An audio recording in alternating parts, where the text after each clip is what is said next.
The morning began with the kind of ordinary noise that made a small town feel safe. Children were walking toward school. Shopkeepers were opening their doors. Farmers were already working in the fields. Somewhere, a radio played softly behind an open window, and the smell of fresh coffee drifted into the street. To Julie Tyler, however, the morning did not feel ordinary. She walked alone. Her books were pressed tightly against her chest, and she kept her eyes on the pavement. She had learned that looking at people often invited questions, and questions often invited laughter. Donald Wilson and another boy were waiting near the schoolyard. They had been waiting for her. There was nothing unusual about children teasing one another in a small town.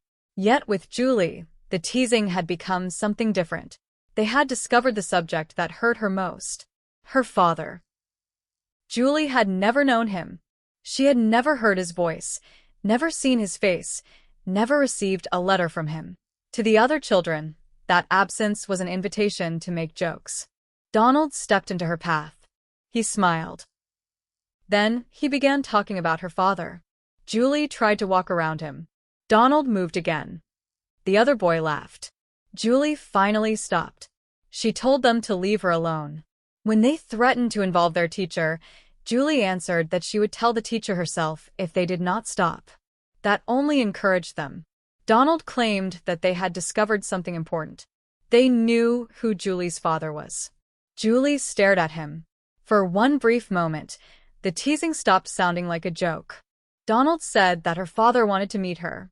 The other boy joined in, inventing another story and making the whole thing sound mysterious. Julie knew they were trying to hurt her.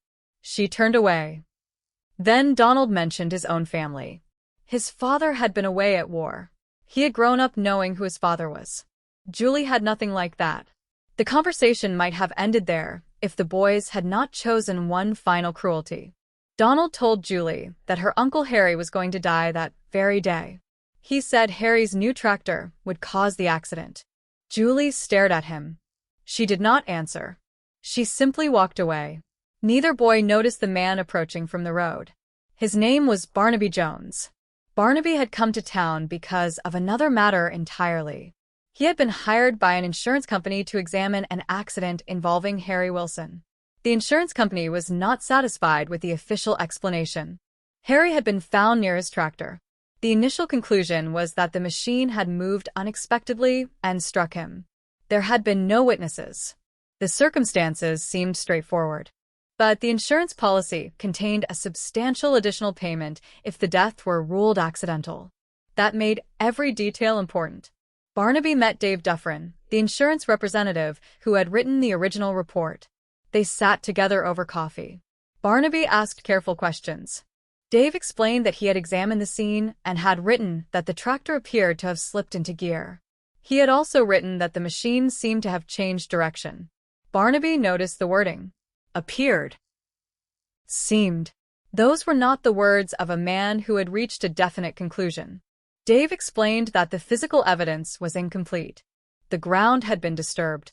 The tracks were difficult to read. A rock near the path could possibly have affected the tractor's movement. Barnaby looked toward the field.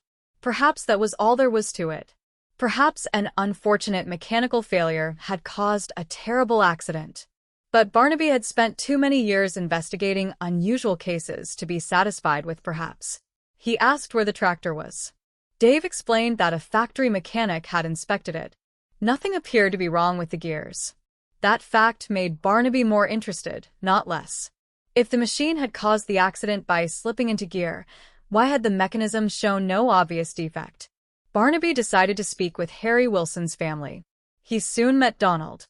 The boy confirmed that he had been nearby when Harry was found. But Donald added something unexpected. He said Julie Tyler had predicted the accident. Barnaby listened. The boy explained that Julie had told him Harry would die because of the tractor. Another boy confirmed the story. Barnaby asked about another person named Martin Ferris. The boys told him that Julie had also predicted something concerning Ferris. Martin Ferris owned a large poinsettia farm on the other side of town. He had recently left for Los Angeles to attend a flower growers convention. According to the boys, Julie had said he would never return. Barnaby asked whether Ferris had actually disappeared. The boys said he had. Barnaby looked at them carefully. Children had vivid imaginations. They misunderstood things. They exaggerated. They sometimes created stories simply because the truth seemed less interesting. But 2 predictions connected to 2 adults were enough to make Barnaby curious. He asked where Julie lived. The answer led him to an old boarding house on Pond Road. Barnaby arrived there later that afternoon. A woman named Sarah Proctor answered the door. She told him that she lived in the house, but was not Mrs. Tyler. Barnaby apologized and followed her directions toward the kitchen. Catherine Tyler was there. Barnaby introduced himself. He explained that he was investigating Harry Wilson's accident. Catherine called for Julie. A young girl eventually appeared. Julie was quiet. Barnaby asked whether she had known anything about the accident before it happened. Julie immediately denied it. She said Donald and the other children were lying. Barnaby did not challenge her. He simply listened. That was one of his strengths. He understood that people often revealed more when they did not feel cornered. Catherine interrupted the conversation. She told Julie to return to bed. Barnaby apologized for disturbing her.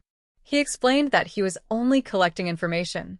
Catherine said Julie had come straight home from school on the day of the accident. There was no reason to suspect the girl. Barnaby thanked her. Then he noticed something. Julie was holding a book. The title concerned witchcraft and demons. Catherine immediately became uncomfortable. She told Julie that she had promised to stop reading such books. Julie insisted that it was only a book. Barnaby asked what she found interesting about such stories. Julie said she had borrowed it for a friend. Barnaby asked who the friend was. Julie refused to answer. She had promised not to tell. Barnaby smiled gently. He did not pressure her. Then he noticed the effect the conversation was having on her. Julie looked frightened. Not frightened of Barnaby. Frightened of herself. Barnaby told her something she clearly needed to hear. No book could give her supernatural powers. No demon could control her. No person had the ability to make another person perform some mysterious act simply through imagination. Julie stared at him. Barnaby asked one final question. Had she told Donald that Harry Wilson would die?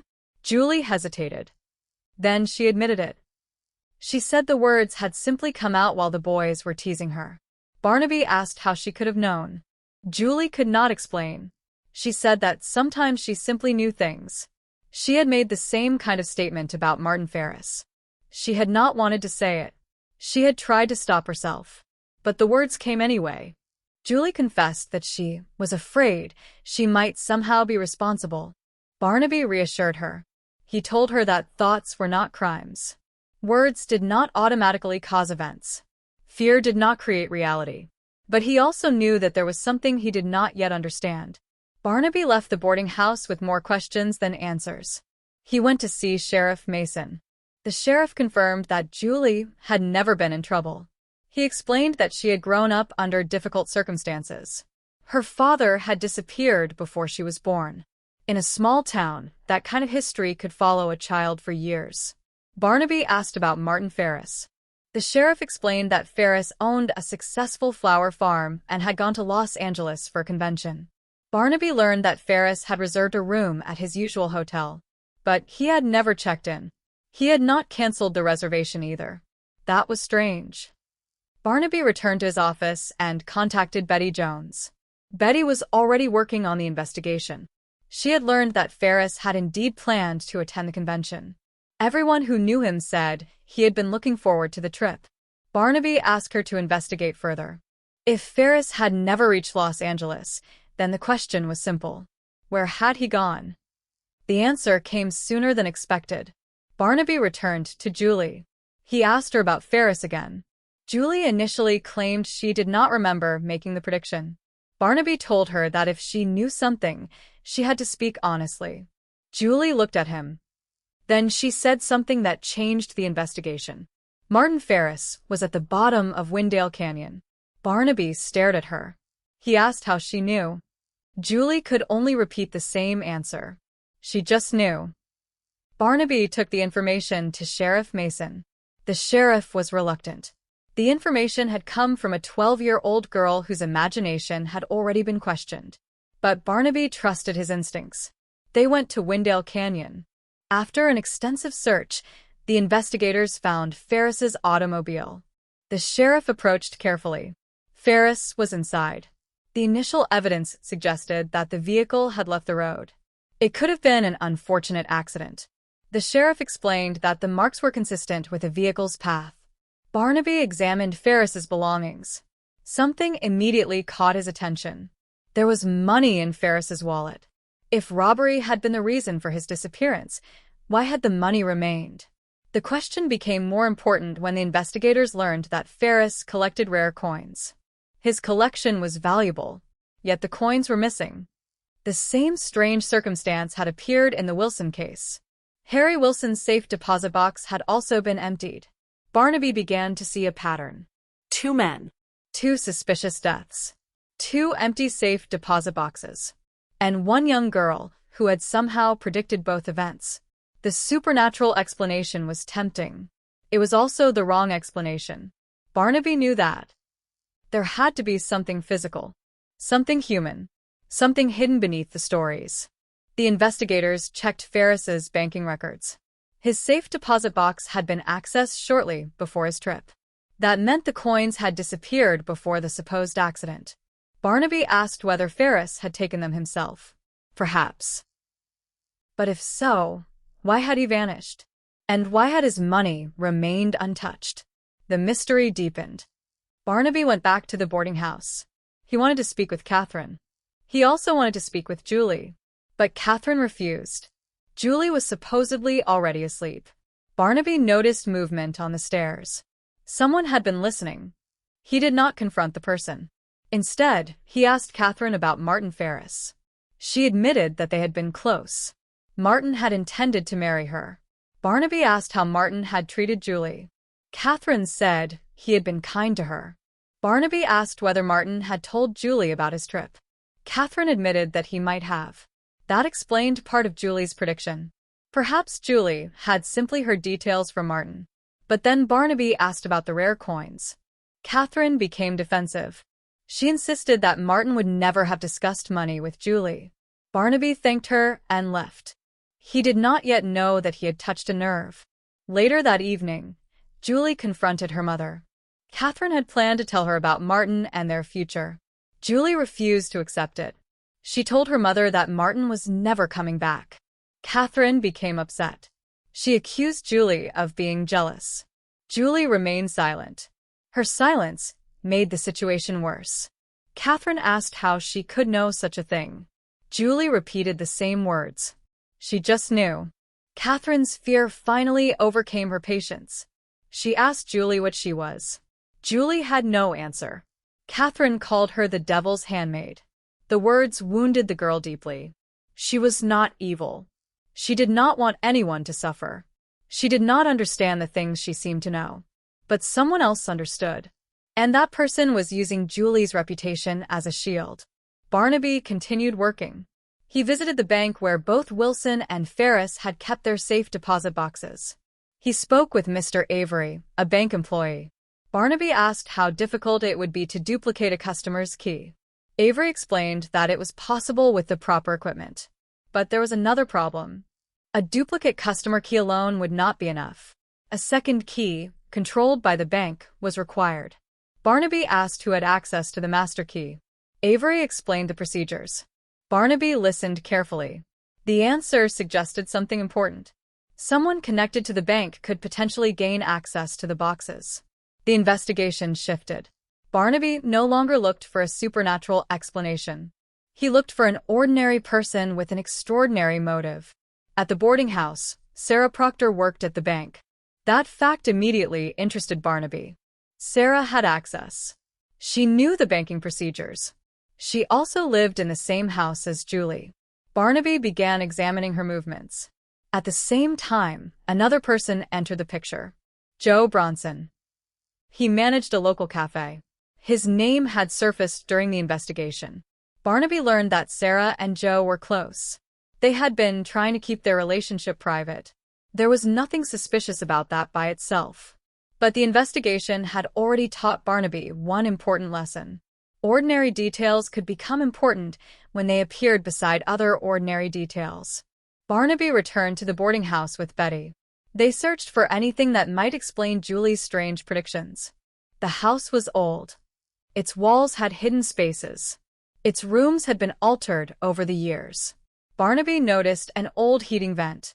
The vent connected to a space near Julie's bedroom. Betty went upstairs. Barnaby called out. Betty answered. Her voice sounded strangely distant. Barnaby asked where she was standing. She said she was near Julie's bed. Suddenly, the pieces came together. Julie had not predicted the accidents. She had heard them. The old house carried sound through its walls. From another room,